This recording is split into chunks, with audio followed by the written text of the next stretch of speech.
Dia do Senhor 16. Então, eu gostaria de ler.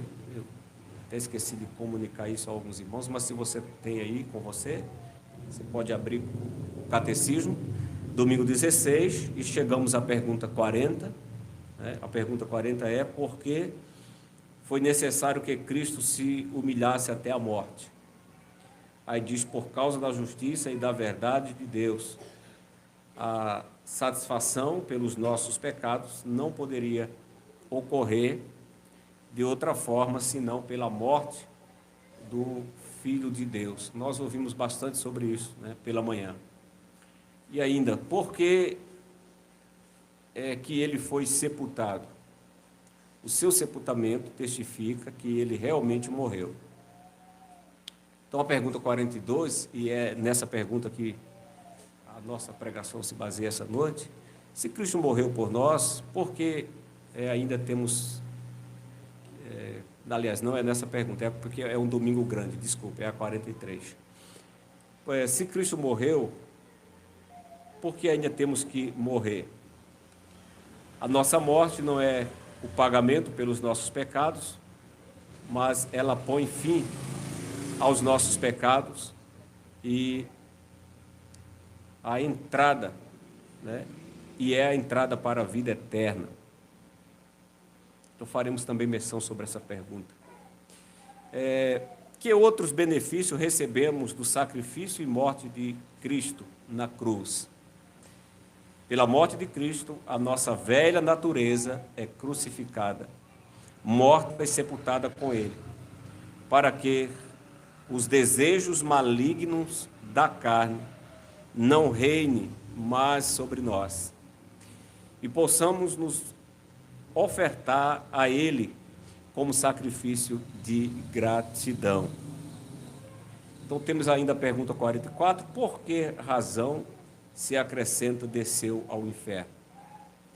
A angústia e a dor, o terror e a agonia indizíveis que Cristo suportou em todos os seus sofrimentos, especialmente na cruz, dão-me a certeza e a consolação de que, por maiores que sejam as minhas tristezas e tentações, Ele me livrou da angústia e do tormento do inferno. Até aqui, irmãos. Queria agora ler um texto da Palavra de Deus. O nosso texto está em Romanos, o capítulo 6.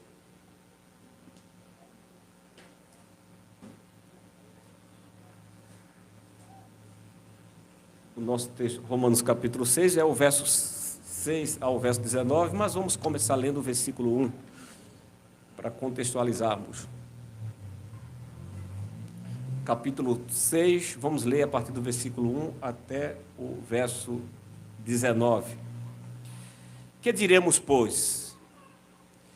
Permaneceremos no pecado para que seja a graça mais abundante? De modo nenhum. Como viveremos ainda no pecado? Nós, os que para ele morremos. Ou, porventura, ignorais que todos nós que fomos batizados em Cristo Jesus, fomos batizados na sua morte? Fomos, pois, sepultados com ele na morte pelo batismo, para que, como Cristo foi ressuscitado de entre os mortos, pela glória do Pai, assim também andemos nós em novidade de vida. Porque se fomos unidos com Ele, na semelhança da sua morte, certamente seremos também na semelhança da sua ressurreição. Sabendo isto, que foi crucificado com Ele o nosso velho homem, para que o corpo do pecado seja destruído, e não sirvamos o pecado como escravos, porquanto quem morreu está justificado do pecado. Ora, se já morremos com Cristo, cremos que também com Ele viveremos.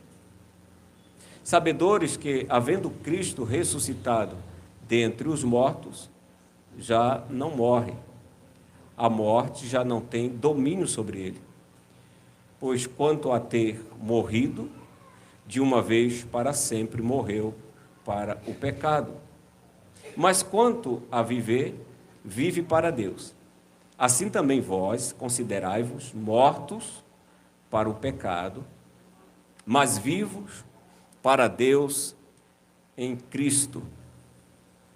Não reine, portanto, o pecado em vosso corpo mortal, de maneira que não obedeçais às suas paixões, nem ofereçais cada um os membros do seu corpo ao pecado, como instrumento de iniquidade, mas ofereçai-vos a Deus como ressurretos de entre os mortos, e os vossos membros a Deus como instrumento de justiça.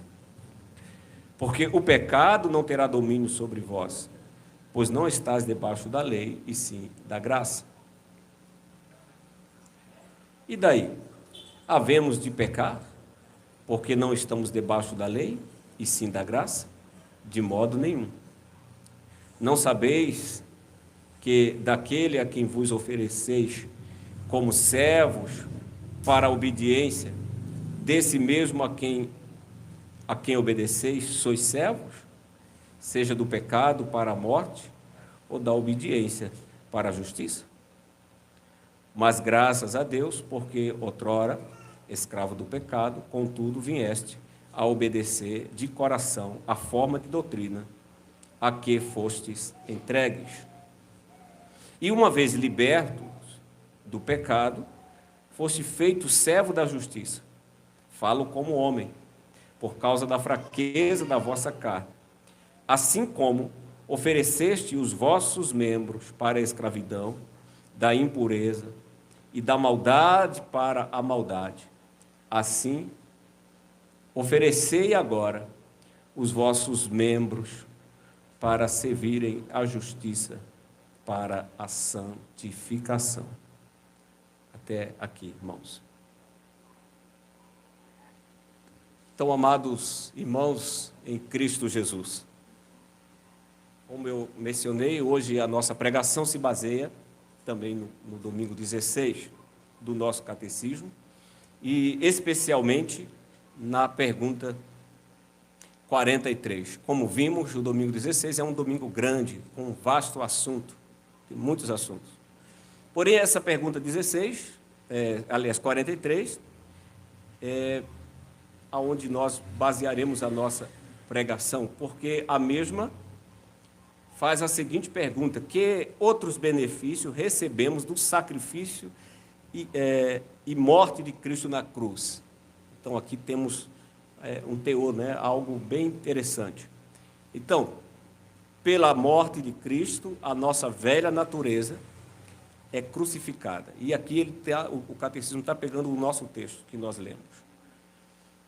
Pela morte de Cristo, a nossa velha natureza é crucificada, morta e sepultada com Ele. Nós vamos prestar bastante atenção a essa frase. Para que os desejos malignos da carne não reinem mais sobre nós e possamos nos ofertar a Ele como sacrifício de gratidão. Então, analisando essa pergunta do nosso catecismo, como também analisando o nosso texto, o que se sabe é que o desenvolvimento da vida cristã depende do aprendizado cristão. Então, se não temos o aprendizado correto, também não teremos o desenvolvimento da nossa fé. Primeiro, nós devemos entender que o dever, o dever no sentido de o compromisso com aquilo que nos é dado, é o fundamento para o crescimento na fé. Se eu simplesmente sei da doutrina, mas eu não me comprometo com esse ensino, eu não terei o desenvolvimento na fé. Se você analisa o texto de Paulo, que acabamos de ler, é exatamente isso. O que Paulo está respondendo são argumentos, acho que objeções. O texto que nós lemos começa com objeções. Que diremos, pois? O que Paulo está prevendo aqui, ele, na sua escrita imaginária, é como se ele estivesse diante de um tribunal, ele fosse um advogado, estivesse defendendo o seu cliente, e o promotor estivesse ao tempo todo, né, objeção, gritando para o juiz. O que Paulo está prevendo é que, ao escrever, principalmente capítulo 4, capítulo 5, surja isso, objeções. Espera aí, o que quer dizer isso? O que é essa justificação por fé e o que é estar livre da lei? Então ele diz: que diremos, pois, primeiramente, né? Permanecemos no pecado para que seja a graça mais abundante? E aí ele vai realmente responder esses questionamentos. Então, o nosso texto, que nós acabamos de ler essa noite, Paulo vai ensinar agora a verdade essencial da identificação do cristão com Cristo. E essa identificação, Paulo, como também o nosso catecismo, se dá na morte, no sepultamento e na ressurreição de Cristo. De maneira que, assim como nós nos identificamos com o Adão, quando Paulo está tratando no capítulo 5, nós nos identificamos com Adão, no pecado de Adão, assim como Adão pecou, todos pecaram em Adão. Então, em Adão, nós nos identificamos com o pecado e na condenação. Mas agora, em Cristo, nós nos identificamos com Ele. E Paulo está falando que agora nós nos identificamos com Cristo, tanto na justiça, né, na justificação, como também na santificação. Por exemplo, em Romanos 5:12, Paulo faz uma transição da discussão dos pecados para a discussão do pecado. Ou seja, o que Paulo está dizendo ali é que Jesus Cristo não apenas morreu por nossos pecados, como também ele morreu para o pecado. E aí Paulo vai dizer que nós também morremos com ele. Em outras palavras, irmãos, o que Paulo quer dizer é que a justificação pela fé não é apenas uma questão legal entre Deus e nós. Mas o que Paulo está aqui ensinando é que a justificação por fé é um relacionamento vivo.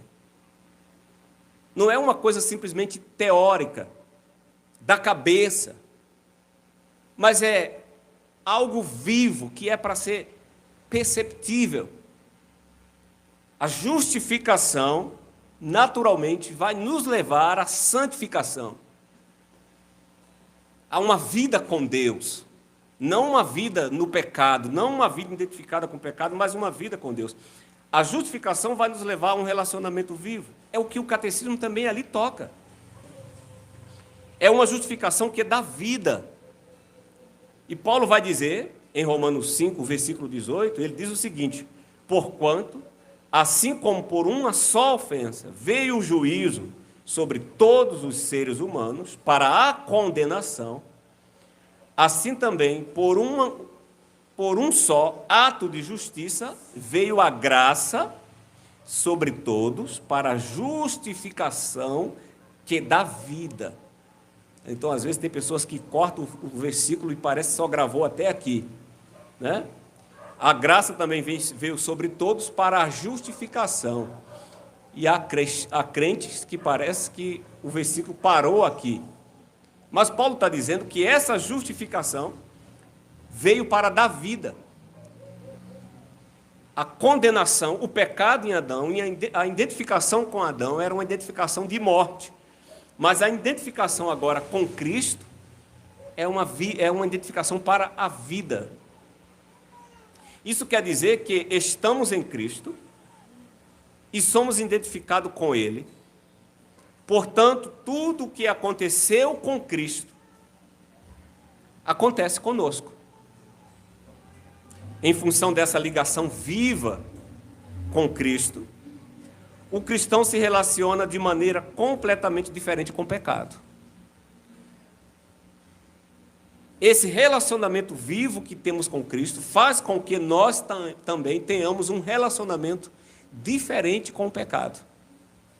Antes da nossa justificação, né, a nossa forma de nos relacionar com o pecado era uma coisa, ou antes de Cristo. Agora é totalmente diferente.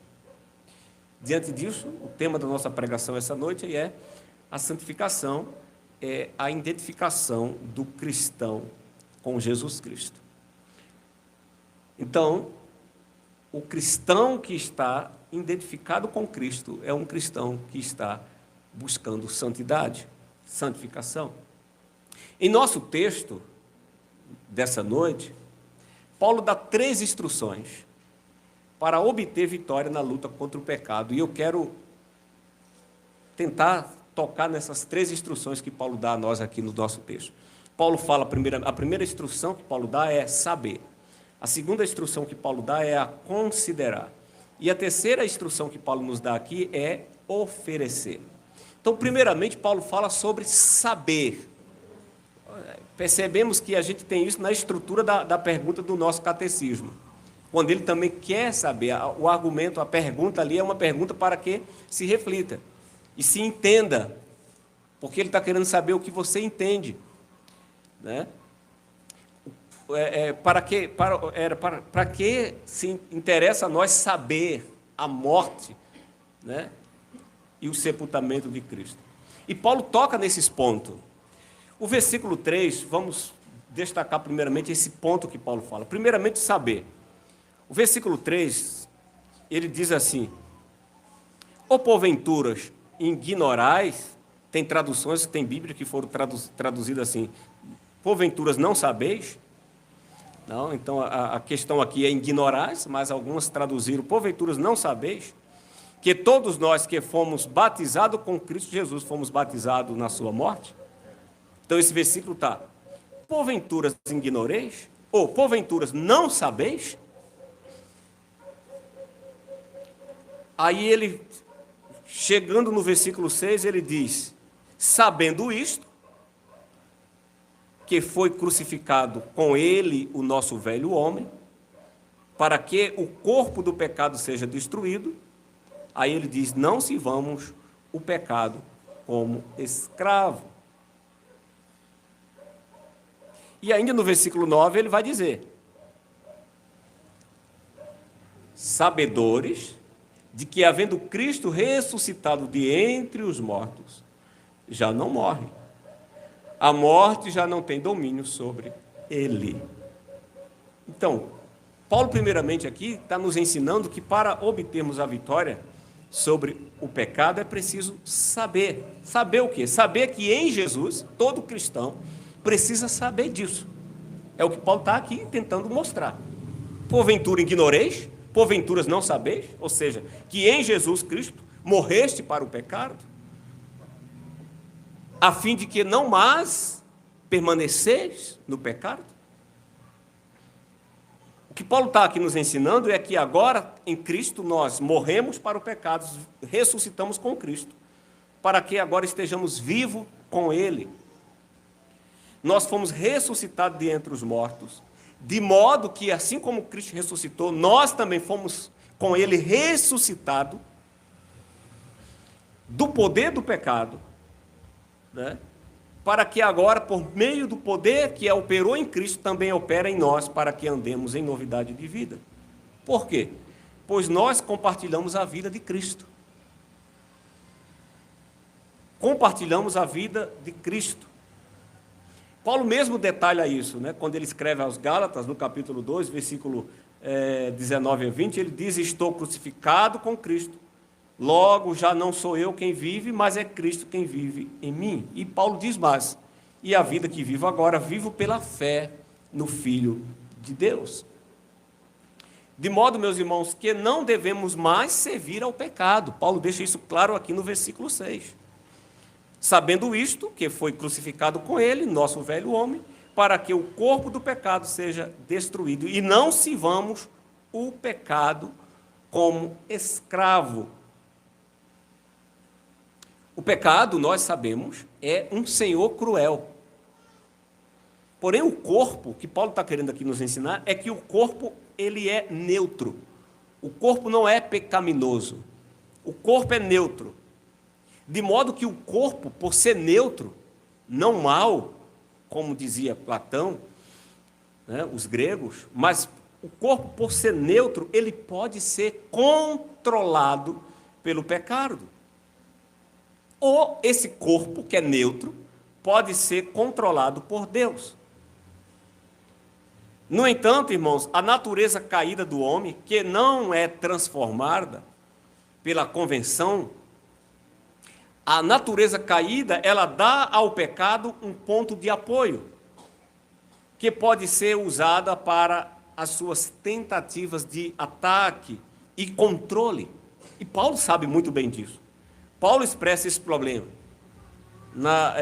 da seguinte forma, no capítulo 7, versículo 18, ele diz: sei que nada de bom habita em mim, isto é, em minha carne, porque tenho o desejo de fazer o que é bom, mas não consigo realizá-lo. Paulo introduz aqui um fato extraordinário, irmãos. O velho homem, o velho ego, ou aquilo que ele chamou de o ser interior,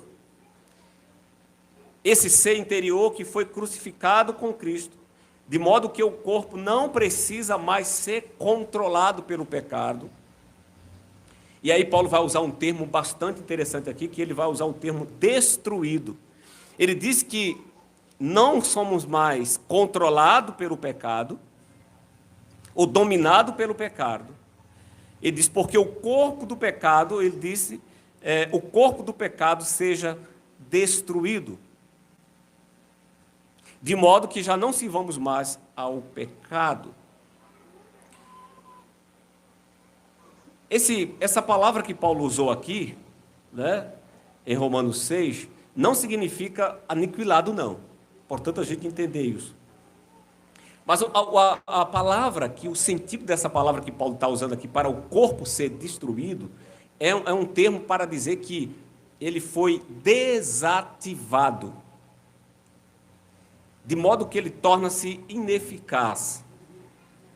É a mesma palavra grega que foi também usada, a mesma palavra que Paulo usa aqui para o corpo destruído, é a mesma palavra que ele usou lá no capítulo 7, versículo 2, para se referir à esposa que está desobrigada do marido quando esse falece, quando o seu marido morre. De modo que o que Paulo quer dizer aqui é que ela está desobrigada da lei e ela está livre para se casar novamente. Entendamos isso, não é que há uma mudança no relacionamento, né? Ou, aliás, não é que há uma mudança na lei, mas que há uma mudança no relacionamento. A lei continua a mesma, mas essa lei não exerce mais autoridade sobre a mulher. Por quê? A lei do casamento permanece a mesma, mas ela não permanece mais sobre a mulher, pois o marido está morto. De modo que Paulo disse que é a mesma palavra que ele usou aqui, para dizer que agora ela está livre para se casar. O que precisamos entender, meus irmãos, é que o pecado deseja ser nosso Senhor. Sim, e ele vai encontrar sempre um ponto de apoio na velha natureza. Por meio desse, ele vai procurar controlar os membros do nosso corpo. Mas o que Paulo está dizendo é que Jesus Cristo morreu para o pecado, de modo que a velha natureza foi crucificada, de modo que a nossa antiga vida foi desativada com Cristo. Aqui Paulo não descreve uma experiência, irmãos. É importante a gente entender sobre essa questão do saber. Paulo aqui não descreve uma experiência, né? Mas o que ele declara aqui é um fato. Entenda isso. Muitos cristãos não compreendem o que Paulo está querendo dizer aqui. Paulo não está descrevendo uma experiência de vida, mas Paulo está descrevendo um fato. Ele declara um fato. Porém, a experiência prática vem depois. O que Paulo está querendo ensinar aqui para nós é que isto é um fato histórico, que Cristo morreu na cruz, todos sabemos disso. E Paulo diz que assim como Cristo morreu na cruz, também é um fato histórico que o cristão morreu com Cristo.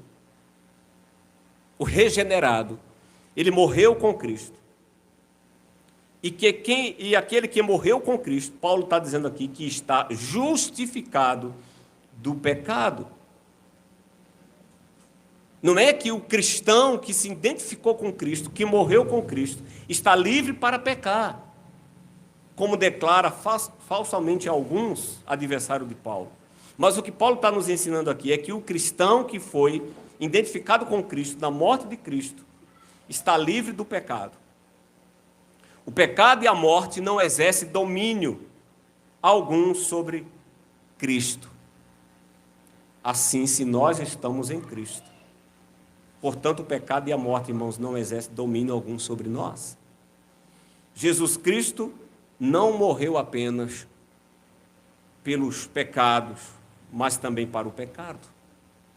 Ou seja, não apenas pagou o preço pelo pecado, mas também Cristo acabou com o poder do pecado.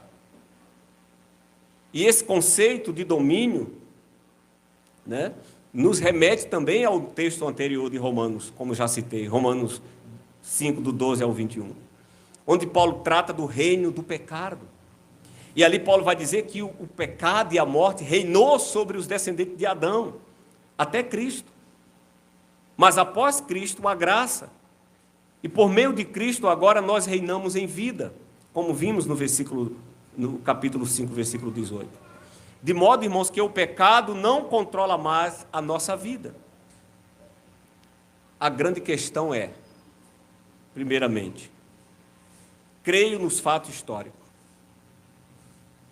Mas como isso funciona na vida diária? Com isso, Paulo passa a segunda instrução. Então, eu vou acreditar no fato histórico, sim. Mas como isso funciona na vida diária? Paulo usa aqui uma outra palavra, que é a palavra considerar. Versículo 11, nosso segundo ponto. Olha o que Paulo diz. Depois dele argumentar de que a nossa identificação com Cristo é um fato histórico, não é que devemos morrer para o pecado, mas que morremos para o pecado, e isso é um fato. Paulo está dizendo aqui no versículo 11. Assim também, vós considerai-vos mortos para o pecado, mas vivo para Deus em Cristo Jesus. A palavra considerar, que Paulo usou aqui, irmãos, tem vários significados. Essa palavra aqui, considerar, pode ser apreciar, imaginar, julgar, ponderar, dentre outros significados. Mas nenhum deles se aplica a este versículo aqui. O termo considerar que Paulo usa aqui é a tradução da palavra grega que aparece lá no capítulo 4, onde é traduzida por imputar, ou atribuir. Significa, irmãos, levar em conta, calcular, estimar. O crente deve pensar sobre esses fatos. Ele precisa meditar, e o que Paulo está dizendo aqui, olha, calcule, pense. Considerar pode ser o seguinte, leve em conta. Ou seja, aquilo que Deus diz em sua palavra, vale para a nossa vida hoje. Eu posso orar sobre isso. Paulo não diz aos seus leitores para se sentirem como se estivessem mortos para o pecado, nem mesmo para entenderem esse fato plenamente, mas sim. O que Paulo está aqui ensinando agora nesse versículo é para que venhamos agir de acordo, considerar que haja de acordo com a palavra de Deus, e se aproprie desse fato para a sua vida. A consideração aqui é uma questão de fé, de modo que essa questão de fé aqui resulta em uma ação. Considerar, a palavra que Paulo está usando aqui para considerar, não é se apropriar de uma promessa, mas é agir em função de um fato. Paulo não ordena, irmãos, aqui, observe o texto. Às vezes tem cristão que entende, lendo a Bíblia, está entendendo outra coisa. Por exemplo, Paulo não ordena aqui que morramos para o pecado. Ele não está dizendo assim, olha, morram para o pecado. Ele não está ensinando isso, que morramos para o pecado. Ele diz que estamos mortos para o pecado e vivos para Deus. De maneira que, em segundo lugar, ele ordena que hajamos de acordo com isso. O fato continua sendo válido, irmãos, mesmo que não venhamos obedecer a isso. Mas o que o apóstolo está ensinando é que, sabendo que morremos com Cristo para o pecado, devemos considerar isso e agir como mortos, né? E assumir isso, morremos, considerar, poder isso. É o que o catecismo também toca lá na nossa pergunta. E para isso Paulo está dizendo, olha, você sabendo, você considerando isso, né? Paulo agora usa uma outra palavra que é oferecer. Oferecer. Veja o versículo 12. Aí ele vai dizer, já no versículo 12, não reine, portanto, o pecado em vosso corpo mortal, de maneira que obedeçais às suas paixões. Aí o versículo 13 ele diz, nem ofereçais cada um os membros de seu corpo ao pecado como instrumento de iniquidade, mas, veja como é importante isso, mas oferecei-vos a Deus como ressurreto dentre os mortos, e os vossos membros a Deus como instrumento de justiça. Observemos ainda o verso 16, aonde ele diz o seguinte, não sabeis que daquele a quem vos ofereceis como servos, para a obediência, desse mesmo a quem obedeceis, sois servos, seja do pecado para a morte ou da obediência para a justiça.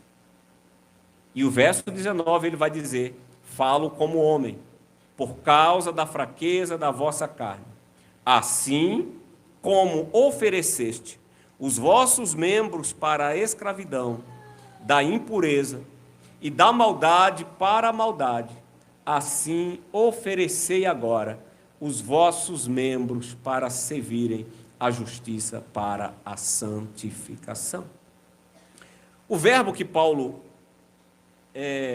usa aqui, o verbo oferecer, significa colocar à disposição. Tem Bíblias aí, eu acredito que você está com uma Bíblia, que a palavra que aparece aí é apresentar, não oferecer. Porque é o que Paulo está querendo dizer aqui. Apresentar. Aqui é algo visto como oferecer ou apresentar um sacrifício. O que Paulo está nos ensinando é que a nossa vida agora deve ser isso, um oferecer. Sabendo, considerando, eu devo agora oferecer. De acordo com Romanos 12, o versículo 1, o corpo do cristão deve ser apresentado ou oferecido ao Senhor como um sacrifício vivo para a glória de Deus. Então, os sacrifícios do Antigo Testamento eram mortos, os animais eram mortos. O Senhor pode até, em algum momento, exigir que alguns de nós sejamos mortos. Mas aqui ele está dizendo que nós devemos oferecer a nossa vida como um sacrifício vivo. Ele nos chama aqui para uma entrega. A vida cristã deve ser levada a uma entrega. A primeira instrução de Paulo aqui, como nós vimos, é saber. Sabendo, que foste morto com Cristo, considerai. Poderá isso em vossas vidas. E aí ele se refere aqui primeiramente à mente. Sabendo é algo que vem à mente. Mas depois ele fala considere, ou seja, é algo que vai ao coração. Mas Paulo aqui toca numa terceira questão, que é a que diz com respeito à nossa volição, que nada mais é do que a ação de escolher ou a ação de decidir. E isso muitas vezes nós não temos levado em consideração. Nós devemos saber ponderar, mas aqui nós somos chamados a um compromisso, a ter uma decisão. Eu já sei, eu já considerei, já entendi, é um fato. O que é que eu devo fazer? Tomar uma decisão. Este é o ensino do nosso catecismo. O catecismo fala em que outros benefícios recebemos do sacrifício da morte de Cristo. Primeiro ele vai dizer, primeiro saiba o seguinte: pela morte de Cristo, a nossa velha natureza é crucificada, morta, sepultada com ele. Você sabe. Mas ele fala, agora, considere. Segundo, para que os desejos malignos da carne não reinem mais sobre vós. Fato. Mas aí vem o terceiro ponto. E possamos nos ofertar a ele como sacrifício de gratidão. Muitos ficam só no saber e no considerar, né? Justificação e tal. Mas não, quando chega essa terceira parte do oferecer a vida a Deus como uma vida de gratidão, muitos têm falhado nessa terceira parte. Volição, irmãos, que é a palavra que Paulo está usando aqui para esse sentido de oferecer, trata-se de um ato que já se baseia em um conhecimento. É a mesma coisa do catecismo. O catecismo está falando para nós aqui de tomarmos uma decisão naquilo que já conhecemos, naquilo que já temos de Cristo, ou tomarmos uma decisão naquilo que Cristo já fez por nós. O que é que Cristo fez por nós? Ele se ofereceu. Mas ele ofereceu o quê? Um dedo? Como uma certa teologia ensina aí, né? Ele dá, tá bom, uma gota do meu sangue e vou voltar para o Pai. Não. Como ouvimos na pregação de manhã, ele se ofereceu o quê? Corpo e alma. Ele se deu por inteiro. Nós agora, como Paulo aqui também está nos chamando, já que nós não servimos mais ao pecado, já que estamos mortos para o pecado, já que estamos vivos para Deus, ofereçamos agora os nossos corpos como instrumentos. Mas aqui ele não está dizendo assim, ofereça agora parte do seu corpo, ofereça sua língua, ofereça sua mão. Mas o que temos aqui é que nós somos chamados a oferecer toda a nossa vida. De maneira que o que Paulo está dizendo aqui, nesse sentido de oferecer, é tomar a decisão diante daquilo que já sabemos. É um ato de inteligência. Não é uma decisão impulsiva do momento. Não é algo baseado num estímulo, não é uma coisa baseada na emoção. Aceite Jesus, vem aqui à frente. E a pessoa vem em lágrimas, se ajoelha aqui e tal, e chora. Aí quando sai daqui, nada feito. Não é isso. Não é uma simples profissão de fé tomada aqui à frente de forma vazia. Mas é algo inteligente, baseado naquilo que sabemos. É importante, irmãos, também observar aqui o tempo do verbo que Paulo usa. Eu vou ler aqui uma tradução literal, seria mais ou menos assim, os versos 12 e 13. Não permita constantemente que o pecado reine sobre o seu corpo moral, de modo que sempre esteja obedecendo aos seus desejos lascivos. Também não entregue os seus membros continuamente como arma ou instrumentos de perversidade do pecado. Antes, entregue-se de uma vez por todas a Deus. É o que Paulo está querendo dizer aqui. Essa entrega que Paulo está aqui nos ensinando é uma entrega definitiva. É a mesma entrega que ele está descrevendo lá em Romanos 12. Ofereçais vossos corpos como sacrifício vivo, santo e agradável a Deus. É preciso que o cristão realize essa entrega decisiva. Essa entrega deve ser completa. Deve ser a entrega do seu corpo a Jesus Cristo. Não significa, irmãos, algo que eu vou fazendo por parte. Hoje eu entrego parte da minha vida, hoje eu entrego outra. Não, é toda a nossa vida. Envolve toda a volição. É corpo e mente. Toda a minha vida, todo o meu ser, tudo que sou, tudo que tenho, tudo que aspiro deve estar sob o controle de Deus, deve estar sendo consagrado a Deus. Minhas finanças, meu casamento, para os solteiros, meu namoro, quem tem empresa, minha empresa, os filhos, tudo deve ser para o Senhor.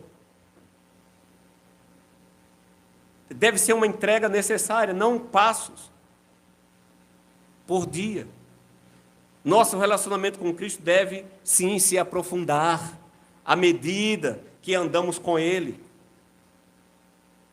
Mas, irmãos, não pode haver passos subsequentes enquanto não for dado o primeiro passo, que é o passo da entrega. Entende isso? Nunca você vai avançar na sua vida com Deus se você não faz a sua entrega. Se você não está diante do Senhor como uma oferta. Se você não se apresentou a Deus como oferta de libação. Romanos 12:1 corresponde ao tempo também verbal de Romanos 6:13. Uma entrega definitiva ao Senhor. Por certo, irmãos, devemos sim renovar a nossa decisão cada dia. Mas deve ter uma entrega. E a cada dia eu devo renovar essa decisão. Ou seja, a cada dia eu devo buscar orar, eu devo buscar apoderar as coisas, ler a Bíblia, consagrar minha vida, vigiar. Eu devo lutar diariamente, a cada dia. Mas essa prática, irmãos, tem como base a entrega total e definitiva. Se a sua vida não for dada ao Senhor por inteiro, você não vai poder avançar numa vida de consagração e de santificação. Diante disso, irmãos, devemos dar ouvido a essas 3 instruções que Paulo aqui nos deu. A cada dia, irmãos, devemos saber que fomos crucificados com Cristo e que estamos mortos para o pecado, como também ensina o nosso catecismo. Em segundo lugar, irmãos, devemos considerar esse fato como uma verdade para a nossa vida. E em terceiro lugar, meus irmãos, devemos entregar nosso corpo ao Senhor, ou a nossa vida ao Senhor, para ser usado para a glória dele. Agora, irmãos, que sabemos estas verdades, vamos considerá-las verdadeiramente em nossas vidas e vamos nos entregar ao Senhor hoje, de corpo e alma. Amém.